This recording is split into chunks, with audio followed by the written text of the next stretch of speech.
Cassidy Finn's studio was a converted carriage house behind her grandmother's Victorian in Brattleboro, Vermont. The timber beams above her bench were strung with bulb lights, and the smell of wood glue mingled with the citric tang of fresh-cut basswood. Here, every tweezer, microfile, and sable brush had its place.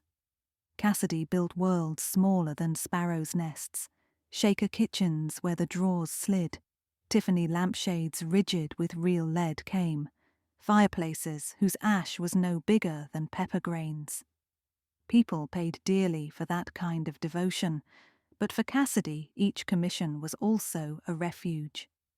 When everything could be held between thumb and forefinger, nothing felt out of control. Except Lila. Her cousin had vanished 2 weeks earlier, on the drive from Boston to a literacy festival in coastal Maine. At 9 o'clock, Lila texted an exuberant photo of a blueberry pie in the cup holder and promised to call from her motel. She never did. By dawn the next morning, the pie was still in the car, congealed purple under police floodlights. State troopers combed the roadside pines. Volunteers searched the salt marshes, but nothing turned up except a dropped inhaler. Though Cassidy replayed every visit, every conversation, she could not make the timeline shrink to something she could fix, something she could glue.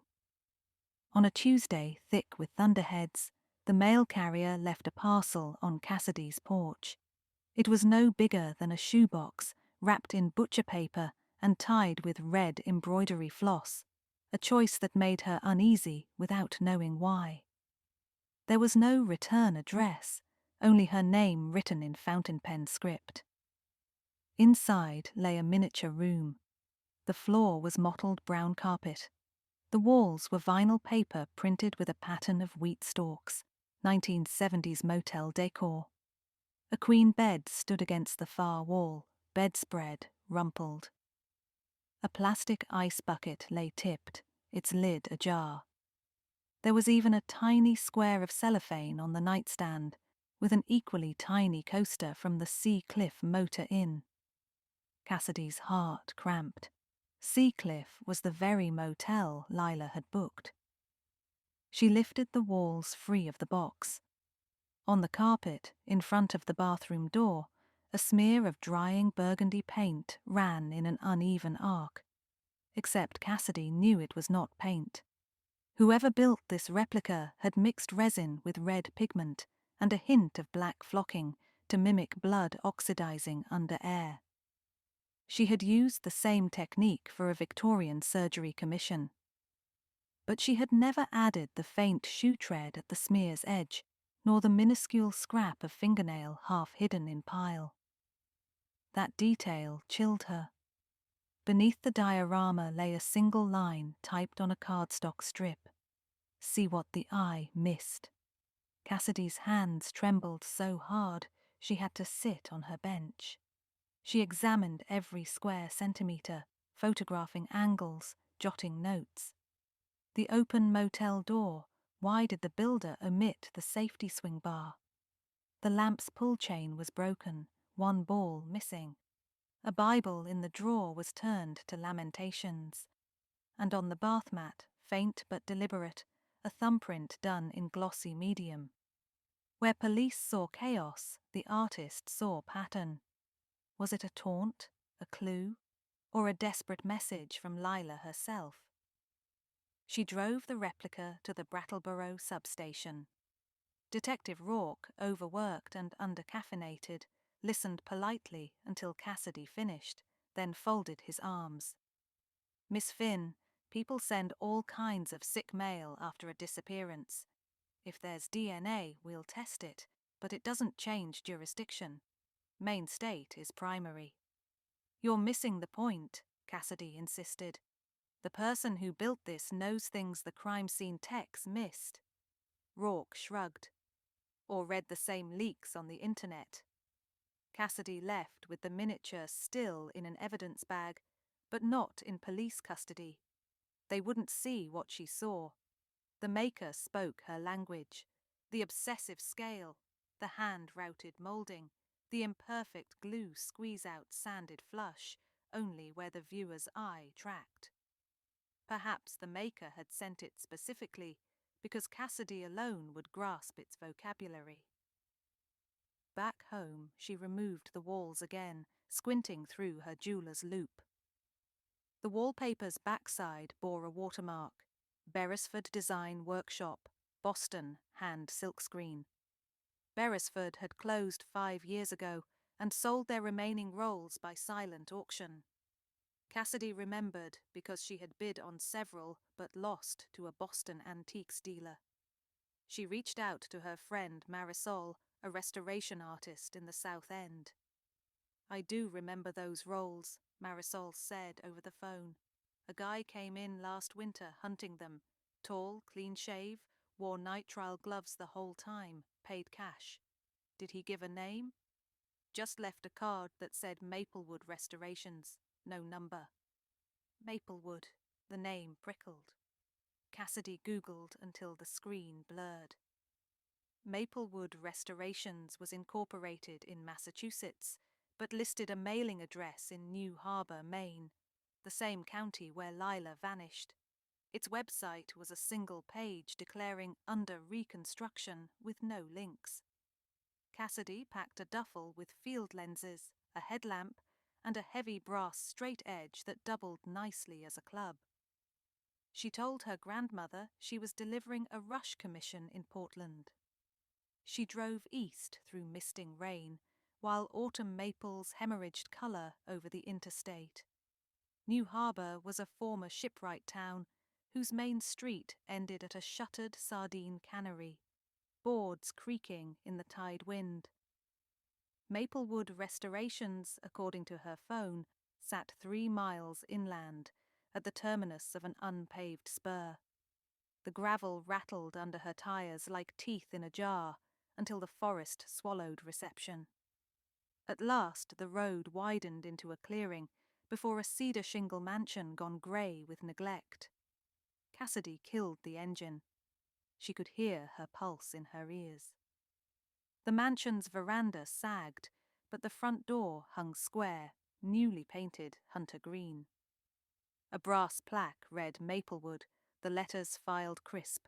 Someone cared about presentation. She slipped on nitrile gloves, the forensic habit of the sender, and tested the knob. Unlocked. The foyer smelled of pine cleaner and damp plaster. Room doors radiated off a central hall, each labelled with gilded script: workshop, gallery, archive. She stepped into the gallery and froze. It was a cathedral of dollhouses. Row upon row of glass cases lined the walls, each containing not a full building but a single room, enlarged from 1/12th scale to 1/6th, so the detail dazzled. A 17th century alchemist's study, with silver alembics no taller than cloves. A Depression-era barber shop, its customer mid-shave, lathered foam swirling like whipped meringue. Each scene captured a moment whose tension, though silent, thrummed. Cassidy recognized the virtuosity instantly. Adrian Voss. She had met Voss once at the International Miniaturists Symposium in Chicago. He lectured on controlled realism, claiming that a successful room should suggest an action just ended or about to begin. It made viewers ache to finish the story themselves. Adrian was brilliant but prickly, obsessed with legacy. He spoke resentfully of clients who asked for cute dollhouses. What he created, he said, were shrines to truth. Cassidy's breath fogged the glass before a tiny, cracked porcelain sink in which water still trickled, an illusion achieved with rotating fibre rod. She stepped closer, and that was when she saw the photo tacked to the case's mahogany frame, Lila smiling on a pier, wind in her curls. Under it, a typed line, "Study the seams." "Cassidy." The voice came from the dark behind the exit arch. Low, male, almost tender. "Did you follow the breadcrumbs?"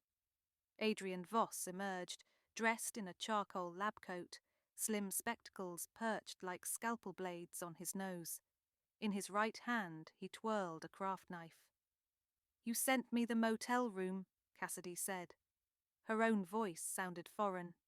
"I sent you a challenge," Adrian corrected. "The police would fumble it. You, though, our community's most talented young artisan. You'd see." "Where is Lila?"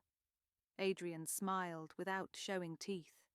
"She is here, unharmed, for now. I'm not a killer, Cassidy." Blood on the carpet says different. Pig's blood, fresh from Johnson's butcher out on Route 7. He gestured toward a hallway. "Come, I want to show you something." Cassidy's fingers tightened around the straight edge concealed in her jacket. She followed him because there was no choice. The corridor led to the mansion's ballroom. Chandeliers hung at half height, illuminating a space rimmed with knee-high plywood walls. Within those boundaries stretched an exact scale model of the mansion itself, down to the very hallway they'd just traversed. Tiny windows glowed with LEDs. On the miniature's front porch stood a figure 2 inches tall, sculpted from polymer clay and painted meticulously. Cassidy, wearing today's denim jacket, hair in the same loose braid. "You built this since I arrived," she whispered. "I built it months ago," Adrian answered. "I predicted you'd come. Precision is merely foresight made manifest." Cassidy forced down bile. "But why? Lila never harmed you." "You're right. She helped," he said. "Your cousin wrote that charming blog about artisan crafts. She reviewed my exhibit with one dismissive paragraph, calling it dazzling but devoid of heart." "Heart, Cassidy. As if I were some Disney confectioner." He tapped the tiny Cassidy with his blade. "I determined to prove that what I create can move a soul more forcefully than any mass-market sob story." "So you kidnapped her to critique your art?" He exhaled in mock patience. "I orchestrated an experience. Everyone says dollhouses are escapes. I argue they are confrontations, mirrors that reveal what reality edits out. I needed an audience who mattered to me professionally. That's you. Lila was simply the bait." "You're insane." "Genius and insanity are adjacent apartments," he said, stepping closer. "Shall I take you to her?" Cassidy nodded, jaw clenched. Adrian led her down a servant stair to the basement. The air cooled, smelling of clay and mineral dust. Soothing chamber music floated from a wireless speaker, as though a dentist waited. At the corridor's end, inside a utility room, stood a glass-front wardrobe. Lila was inside, eyes red, hands bound with silvery cable ties. "Cass," she croaked when the door opened. Cassidy lunged, but Adrian blocked her. "Not yet," he warned. "First you play my game. Build a room for me. Show me an emotion I can feel in my bones. If I find it compelling, you both leave unharmed. And if you don't?" He lifted the craft knife until its tip kissed her cheekbone. "Art demands sacrifice." He shut the door, leaving Lila mouthing words Cassidy could not hear. The lock clicked. Adrian steered Cassidy back upstairs to the workshop. Benches held saws, lighting rigs, and racks of paint. At dead center sat a walnut table empty, but for a clock and a stack of foam core sheets. "You have 12 hours," he said. "Materials of your choosing. Subject is hope. Impress me." He retreated, locking the workshop door behind him. Cassidy's mind raced. Hope. She thought of Lila's laugh like shaken bells against August air, of Grandma whistling Portuguese lullabies while Cassidy glazed dollhouse gingerbread in grade school. Hope was not an object, it was a transformation, a before and an after. She measured the room. The door hinges were brass, screws 4/4, 3/4. handles simple, slotted. A screwdriver lay in an open drawer. Adrian hadn't worried because the screws faced outward, impossible to remove from inside. But Cassidy spotted a spool of annealed florist's wire fine as human hair. An idea sparked. She set to work cutting foam core, not into walls, but into dozens of narrow strips. She sprayed them with gesso from an airbrush rig, then painted gradients of pale sky blue that darkened to midnight. She glued the strips end to end, making a ribbon 15 feet long. Next, she constructed a simple cardboard crankcase using dowel axles and gear rings scavenged from a music box. In 8 hours, the ribbon became a scrolling backdrop, wound between spools. In front of it, she arranged a village of houses, white silhouettes, windows unpierced, each cut a fraction taller than the one before, so the horizon seemed to climb. A procession, a pilgrimage from darkness to dawn. She positioned an LED strip beneath the houses, diffused with vellum, so soft light spilled upward. When the crank turned slowly, blue midnight behind the village brightened toward peach, then to pink-yellow, then full day. Dawn broke eternally in a loop. Hope. But the trick lay elsewhere. The crankcase gears were not glued.